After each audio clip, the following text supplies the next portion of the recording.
Welcome to the lecture 10 of this Java Master course.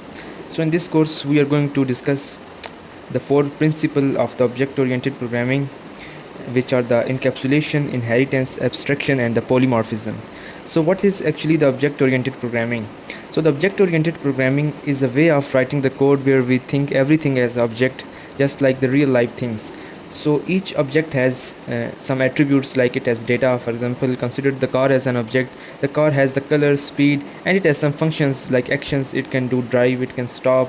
So in short, the object oriented programming, or simply called as OOP, is about building programs using real world style with objects that have data and behavior. So as you can see that I have highlighted this real world style with red color, considering it's an important. So object oriented programming is a way of programming in which you consider everything as an object.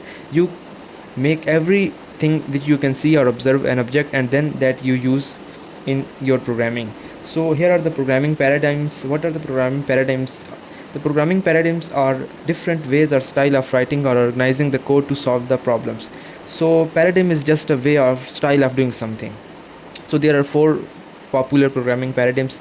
The first is the procedural programming, for example, like we do in the C language. Okay, so in procedural programming, we have to follow procedure. We start from the code from the top and end. There is no organization in that paradigm. The next in the object oriented programming, which we are now discussing, for example, C++, Java and Python, etc. The third one is functional. Okay, so all the mathematical function which you can see are solved or used in this, for example Haskell. And logical programming, for example solving puzzles. Okay, so these are all types of the programming, but now we are discussing the object oriented programming principles.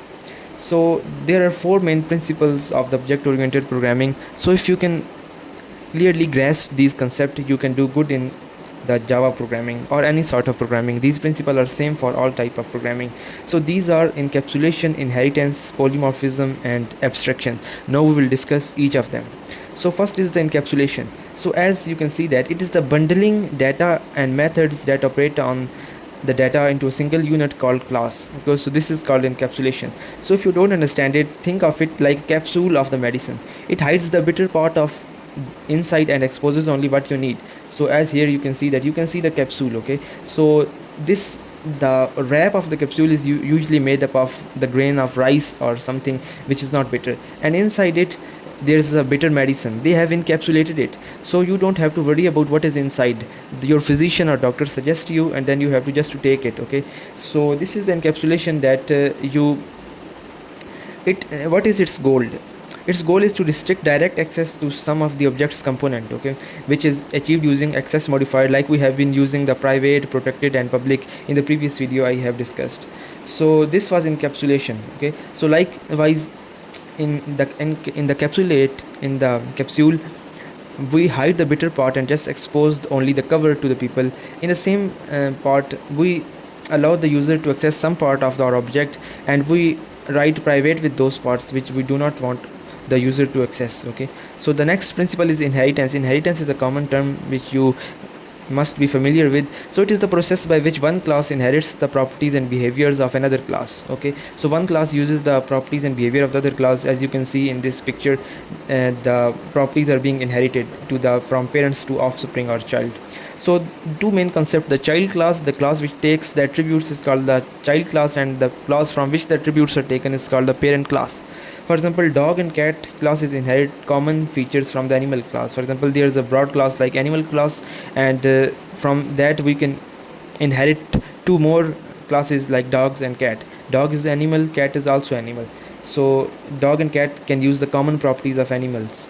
Okay, so for example legs, color, so these type of things. So this is called inheritance. So the next one is the polymorphism. The ability of an object to take many forms is called the polymorphism. Okay, so it comes from the two words. The poly means many and morpha means shape. So when an object can take multiple forms is called the polymorphism. As you can see that there's we have made one steering. Okay, so this steering can be used in all of these cars. Okay, as you can see from this laser pointer I am pointing above these cars, that all of these cars can use the same steering. So we have to just make one interface and multiple implementations. So this is called a polymorphism. For example, a method draw might draw a circle, rectangle, or triangle depending upon the object type. So draw is a common method. If the object is triangle, it will draw triangle. If the object is circle, will draw the circle, and that was it. And here comes the fourth and important principle, which is called the abstraction. It means hiding complex implementation details and showing only the essential features of the object. Okay, so here you can see that in this picture there are a lot of these. As you can see that there are difficult names like POSes, threads, C programs, and Java programs, Java bytecode, Java virtual machine, JVM, microprocessor, ASIC chips, FPGAs, etc. So all these part of the computer component, and the device or computer or mobile phone even you all use this, but you don't know about these things, and you actually don't have to worry about these things. Okay, because you don't have to do anything with these components. These are only for the experts, or these are only for the tech companies or tech manufacturers. Okay, so a common user do not have any concern with these, so we have to hide this thing from the user, so which is achieved by the abstract classes and interfaces. Okay, so for example, you use a car steering wheels and accelerator without knowing how engine works internally. Okay, so how you don't have to know the particular physical implementation of all the physical law, that the torque, the acceleration, or all those things, that how car engine is worked or what valves are implemented in it. You have just to press the accelerator and control the steerings. Okay, so the car will work. So there's a common analogy in the English language which is called the abstract noun. So the things which you cannot touch but you can see or feel. Okay, so these are called the abstract nouns. So in the very same way it is implemented in the object oriented programming. This is the abstraction. So here is the warning that this was just an overview. Okay, so this, you have not covered any practical example in the code editor yet, but more detailed videos on each principle are coming in the upcoming videos. So don't forget to like, subscribe, and share. Thank you for watching.